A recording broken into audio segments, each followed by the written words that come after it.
Hello, people. Uh, Today is the day after Thanksgiving,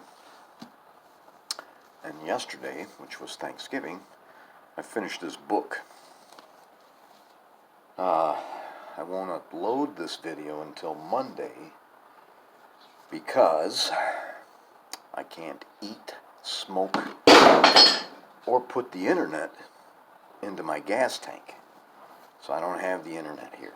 I can use the internet at work. I just dropped the fucking hammer on my foot. This was a very long book, and I don't think it was extremely well written. Raoul Wallenberg was a pretty interesting guy, and what he did was heroic, you know. Why they picked him to do that, I don't know. His family was well connected. That's about all I can say. I don't read a lot of biographies because I don't like them. And I'm going to go ahead and start on my notes, and it will explain why I don't like them. My first note is page 100, the year 1937. Example of the boring shit in the first 100 pages. And then I write, actually, this was kind of interesting. I have to look up page 100. But I remember what it was about. It was about buttons versus zippers. The year 1937 would in fact go down in zipper history as the great breakthrough, the turning point at which British and French fashion designers capitulated and stopped using buttons in men's pants. And I'm kind of glad that they did, because I'm not really crazy about button pants. I've had button pants before, and what happens is you'll be out in the woods drunk, and you have to take a piss really bad, and you can't get the fucking buttons down fast enough. Raoul Wallenberg went to U of M, my favorite school. I didn't go there, but both my sisters did. It's a 606-page book. I thought I was going to read all 606, but the last 5 were like acknowledgments, and I rarely, if ever, read the acknowledgments. But here on page 198, Wallenberg is still not even in Budapest. You know, they go over his grandparents, they go over where he lives, they go over all his business adventures.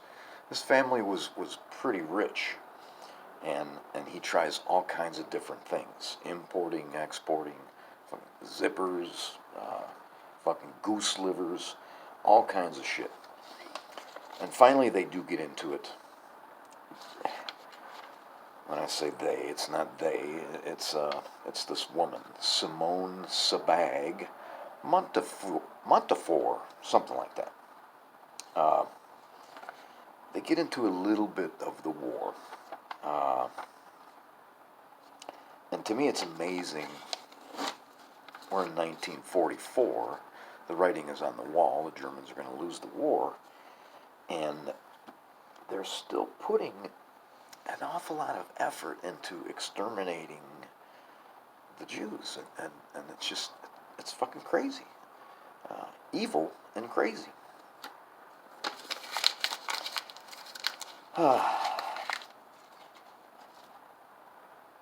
Page 280. I'm not going to look for that. They call Tito Josip Tito. And that wasn't his name. Tito was kind of like a nickname. His name was Josip Broz. And so I Googled that, and even that was kind of confusing, because there was websites calling him Josip Broz Tito. There was websites calling him Josip Tito Broz. Tito, from what I understand, was kind of like a nickname. His name was Josip Broz. Page 281, they talk about people in Budapest breaking out the Tokay.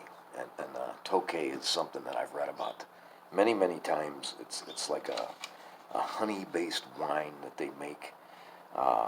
That was Czechoslovakia at that time. No, it wasn't. It was Hungary at that time.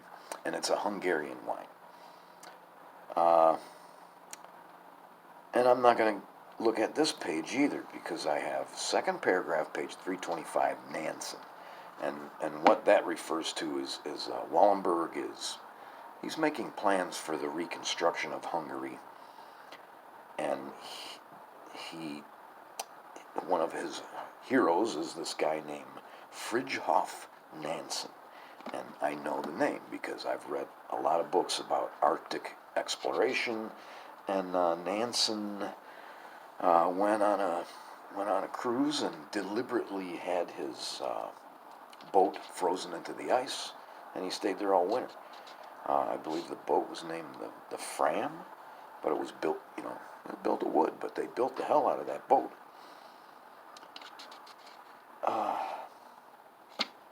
He's in Budapest, and the extermination of the Hungarian Jews is in full swing. There's not a whole hell of a lot that Wallenberg can do regarding the Jewish people that live in the countryside. Pretty much they're all exported. Most of them are probably killed. He's getting there right when this is happening, so he has to concentrate on the Jews that are in Budapest, and there's like 400,000 of them. And just an offhand estimate, I would say that Wallenberg was either directly responsible or indirectly responsible for saving probably 200,000 of them. He first tries to stop. First, he tries to facilitate their immigration either to Sweden or Palestine. Then he tries to stop them from getting on the trains. He actually stops some of the trains and gets the people off. After that, he has to find safe places for them to stay in Budapest. And while all this is going on, the Soviet army is getting closer and closer. They end up surrounding Budapest. There seems to be a way in and out for the Germans.